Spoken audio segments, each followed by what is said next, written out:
Good morning, readers. It is Friday. Happy Friday. You made it through an entire week of distance learning school. So, for our fifth day of quarantine literacy, we are going to sort of finish this theme of fear and worries, and we'll move on to a new theme next week. So, yesterday we made a list of worries. So, get your list of worries out. Hopefully you made that. And if you didn't, pause the video and you can make a list now. Do you have your list of worries? Okay. Today, hopefully, you would have written some ideas for what you can do about those worries, right? So you have these worries, but we don't want to just let them sit on your head and your shoulders and in your heart. We want to do something to make them go away, or at least to help them so that they don't feel so intense and so heavy. So here's my list of worries. And remember, my big number one worry was getting sick. And I already told you there's so many things I can do so that I don't actually worry about that, because I know I can take action so that I don't get sick. I can wash my hands, I can stay home, I can eat healthy food and drink water, right? And then we talked yesterday about my second big worry is my family members or my friends getting sick. And again, the best thing I can do for them is stay home, to stay in touch with them so I know how they're doing, and to get groceries for them. So I wrote that there, get groceries. Number 3, I wrote just getting my work done or finishing my work.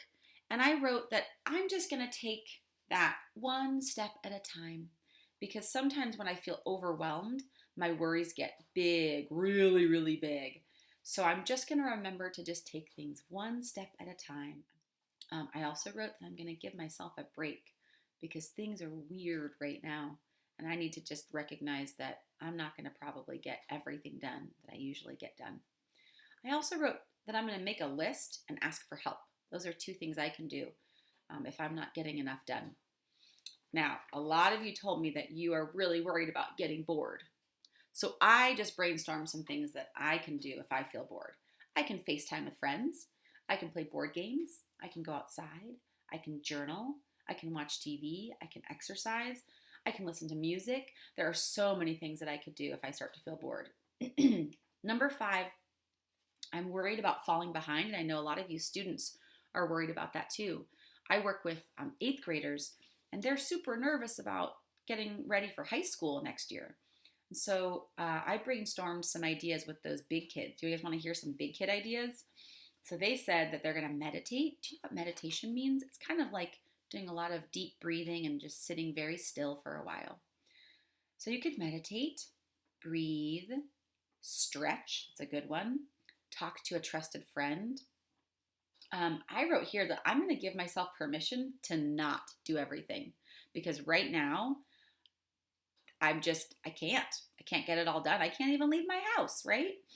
I'm going to prioritize. Do you know what that big word prioritize means? That means I'm going to figure out what is the most important thing that I have to do. I'm going to get that done, and then I'm going to let the other stuff go. And the big thing that I talked about with my students today was adjusting to the new norm, right? And that means that we're just going to need to be patient with ourselves and realize that things don't look the way that they've looked for many years. So we're all kind of getting used to that. So that's my worry list, and these are my ideas for what to do when I start to feel those worries. So there are actionable steps that we can take to feel less worried, and I hope that you will utilize some of these ideas, and maybe you can share some of the ideas that you came up with. Okay, we're going to read our last book for the week, and it is called Possum Magic by Mem Fox. The illustrations are by Julie Vivas. I love Mem Fox. She has a lot of great books, so look her up. Once upon a time, but not very long ago, deep in the Australian bush lived 2 possums. Their names were Hush. This is Hush. She's the little baby possum. And Grandma Poss. There's Grandma Poss. Grandma Poss made bush magic. She made wombats blue and kookaburras pink. She made dingoes smile and emus shrink. But the best magic of all, my goodness, the illustrations are just beautiful. So I'm going to give you guys a minute to look at this. The best magic of all was the magic that made Hush invisible. So there she is, look. Oh goodness. She's turning completely invisible.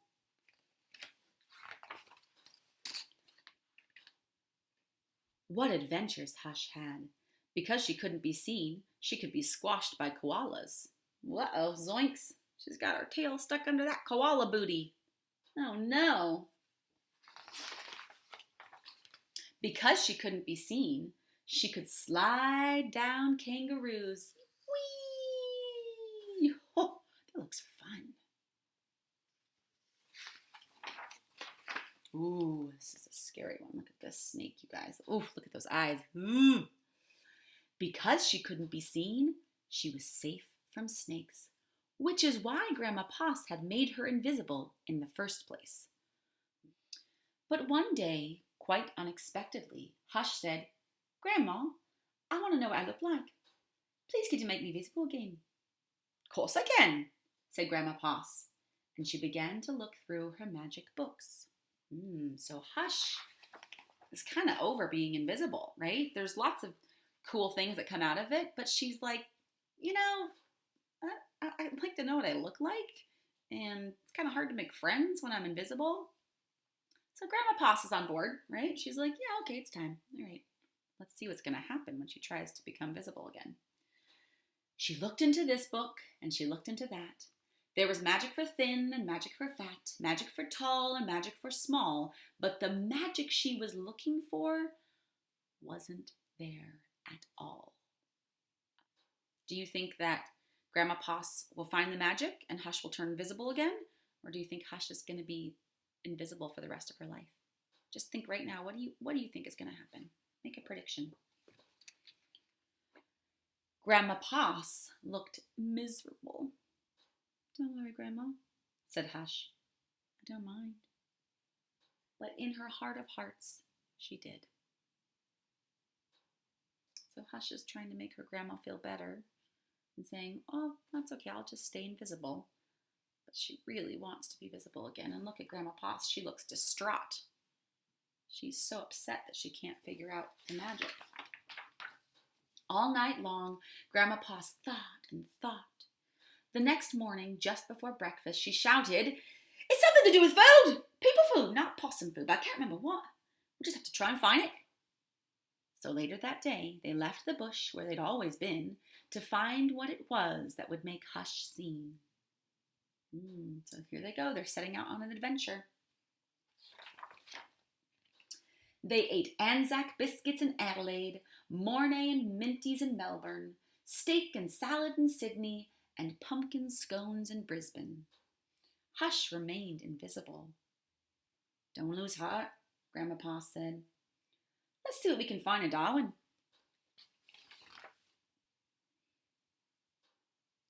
It was there in the far north of Australia that they found a Vegemite sandwich.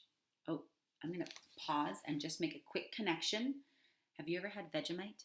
It's pretty hard to find in the States, but it is delicious. So if you ever have the opportunity to eat some Vegemite, give it a try. It is yummers.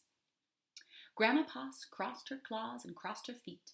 Hush breathed deeply and began to eat.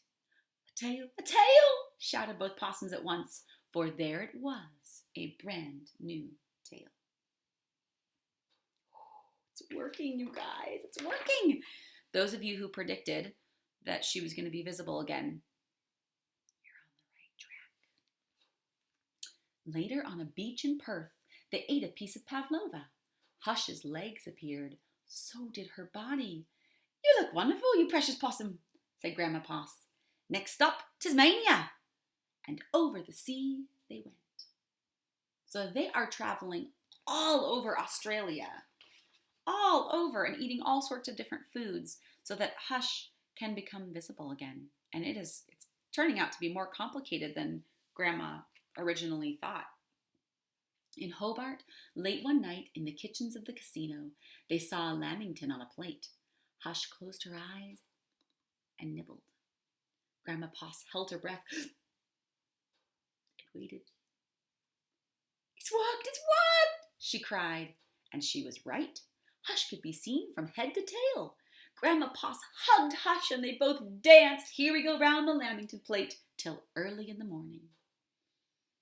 Oh, they are so happy. Look at them. From that time onward, Hush was visible. But once a year, on her birthday, she and Grandma Poss ate a Vegemite sandwich, a piece of pavlova, and half a lamington, just to make sure that Hush stayed visible forever. And she did. I love this story. Back, here is a map of Australia, along with some descriptions of what all of those different types of food are. So you can see how they traveled around Australia. And then you can see an Anzac biscuit is a traditional rolled out oat and syrup cookie. A minty is a peppermint flavored nougat candy. Vegemite is a salty yeast spread. So you can sort of see what all those are. Okay, readers. So here's what I want to talk about today. Grandma Poss thought that she was doing a really smart thing by turning Hush completely invisible so that she would stay safe. That is a very extreme thing to do in order to feel safe. And really, is it necessary? Was it necessary for Hush to be completely invisible for her to be safe? I don't think so either. Couldn't Grandma Poss have taught her how to stay away from snakes or how to hide when she hears danger coming? Right? There are lots of other small things that she could do that could help her to feel safe. Now, Grandma Poss thought she was doing the right thing.